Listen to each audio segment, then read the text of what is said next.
Hello everybody and welcome to the channel. I made a mistake about the year of this watch when I did the unboxing video. The serial number, which is hidden between the lugs, starts with B35, indicating that this watch is made between 1990 and 1991. This makes this watch a little over 30 years old, and considering its condition and the condition of the movement, I did a short video to show off the movement of the watch. I would say this watch is still in a good condition. Let's go through some of its dimensions to start off the video here. The watch has a case diameter of about 34.2 millimeters when I measured from 2 to 8.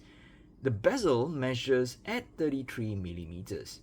Before you write this off as a watch too small, please bear in mind that this is the size, or this size is considered a gentleman's watch size back in the olden days.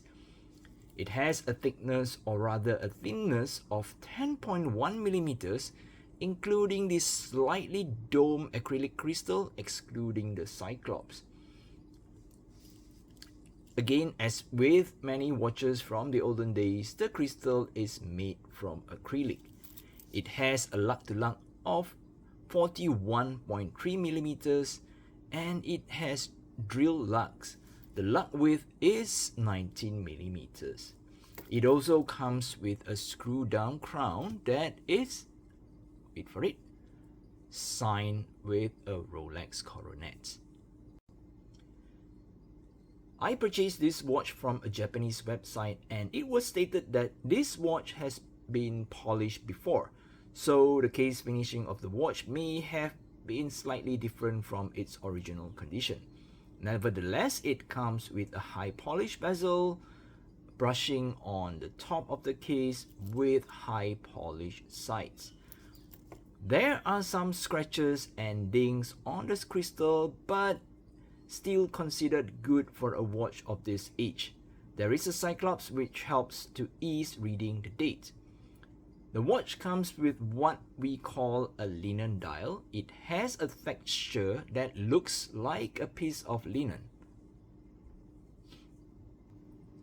The watch comes with simple rectangular high polish hands. All the hour markers are also high polished. There is some deterioration on the lume that can be seen on the hands. There are also lume drops at the tip of each hour markers.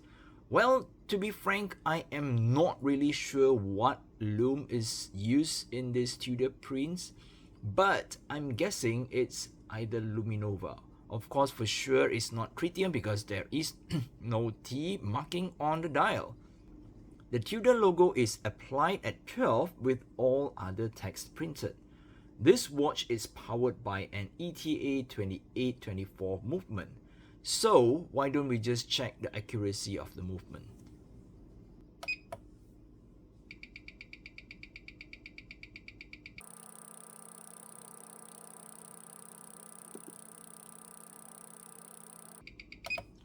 Okay, so considering the age of the movement, I'm not sure if it has been serviced before. I would say it's still quite decent at +6 to +7 seconds per day, but there is obviously some amount of beat error, but the amplitude is still quite healthy here. The watch comes with a regular Rolex case back, so yes, it's again a Rolex part similar to the crown. The bracelet reflects exactly bracelets of watches back in the late 80s and maybe early 90s, with hollow end links, folded links, pressed metal clasp that is only friction fitted. There is a Tudor shield stamp on the clasp. Resizing the bracelet is really a pain in the ass. You see, there are no cotter pins, no screws, or no cartridges style of links that I can remove. I had to basically pry out. You see, I need to pry out each and every link to remove the links so that I can get a good fit on my wrist. So Imagine I need to like pry this open, remove the link, put back the link, and try to use my fingers to, you know, fold them back together. So you can see, yeah, they're not really perfect. And if I went over aggressive, I think I did on some, yeah, I may deform the link. So it's really a pain in the butt to resize this kind of bracelet.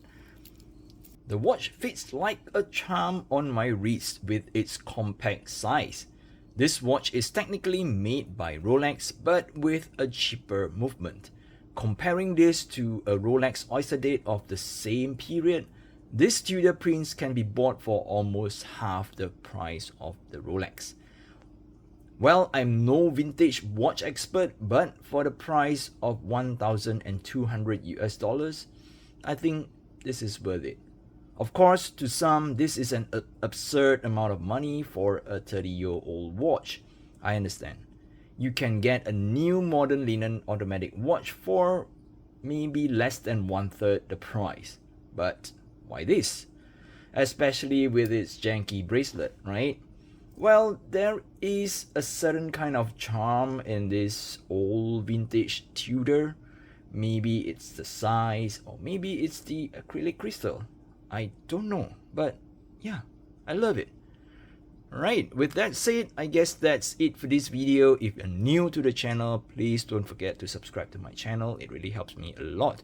Oh, one last thing before people start asking, what's your wrist size?